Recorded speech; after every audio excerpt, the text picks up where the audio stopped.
When I create content like this, I usually begin with one topic I've been thinking about all week. Then I start a conversation with AI.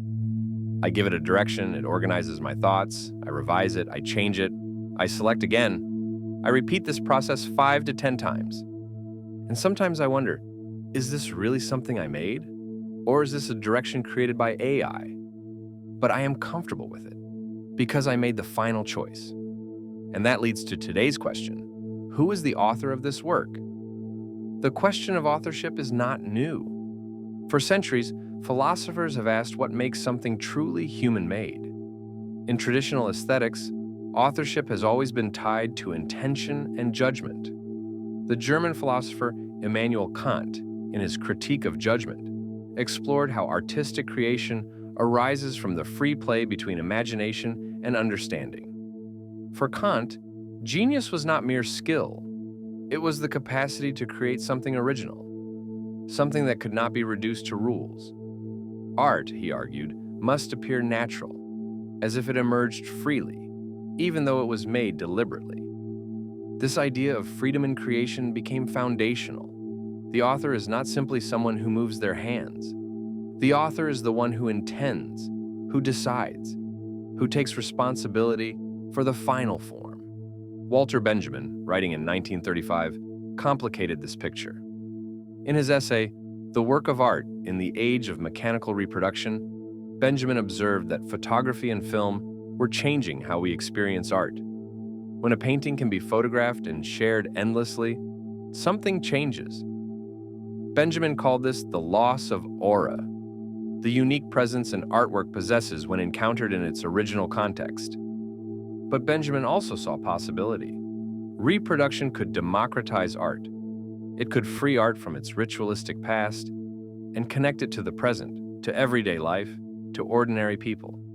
The human role behind the work did not disappear. It simply took new forms.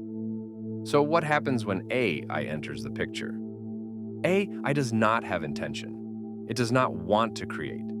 It has no desire, no memory in the human sense, no purpose. When a large language model generates text or an image generator produces a picture, it does so through statistical prediction, through patterns learned from enormous data sets. AI does not ask questions. Humans do. AI does not choose what matters. Humans do. Every direction, every selection, every rejection, these still come from a human being. This is an important distinction. A tool can be powerful without being an author. A brush does not paint, a camera does not photograph, and an AI does not, by itself, create meaning. But here's where it becomes interesting. What do people actually perceive when they encounter AI-generated work? Recent empirical research offers a nuanced picture.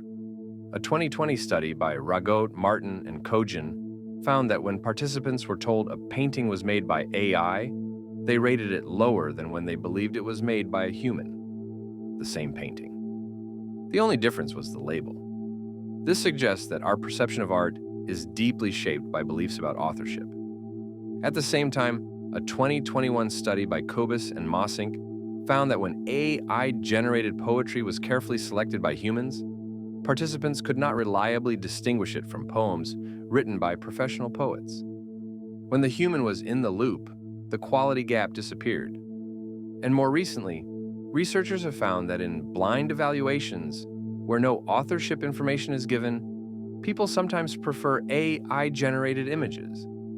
They find them more symmetrical, more balanced, more immediately pleasing. This raises a profound question. Do we value art because of who made it, or because of how it moves us? Perhaps the answer is both. And perhaps the history of art has already shown us that authorship is more flexible than we often assume. Consider Marcel Duchamp. In 1917, he submitted a mass-produced urinal to an art exhibition, titled it Fountain, and signed it with a pseudonym. The work was rejected, but it changed the course of art history. As one contemporary defender wrote, "Whether Mr. Mutt made the fountain with his own hands has no importance. He chose it." After Duchamp, authorship was no longer about the hand. It became about choice and context.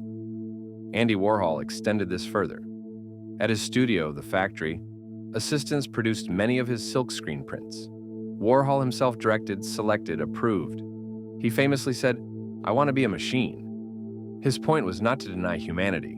It was to question what we mean by originality in an age of mechanical reproduction. These artists did not make things in the traditional sense. They made decisions. They curated. They took responsibility for what emerged. When I work with AI, I think of myself in a similar way, as a curator and editor. I give direction. I evaluate what comes back. I select, I reject, I refine. It is not so different from searching on Google Scholar or choosing books in a library. The information exists.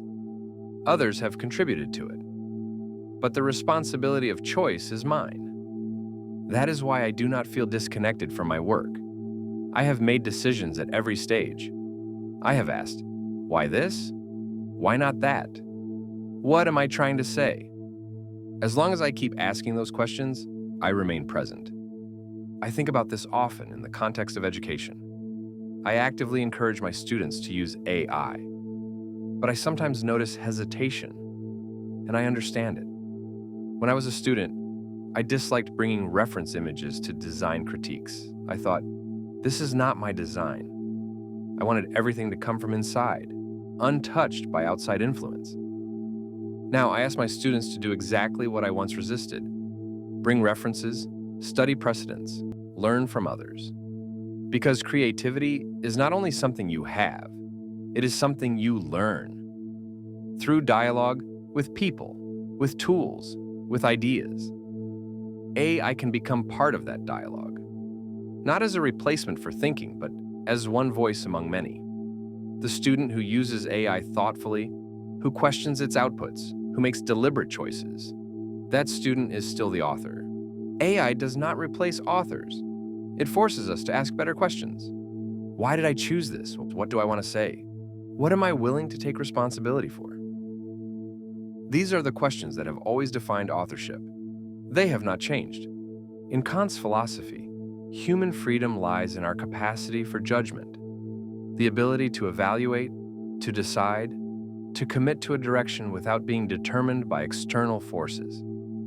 AI does not have this freedom. It responds, it predicts, it generates. We choose, we question, we care about meaning.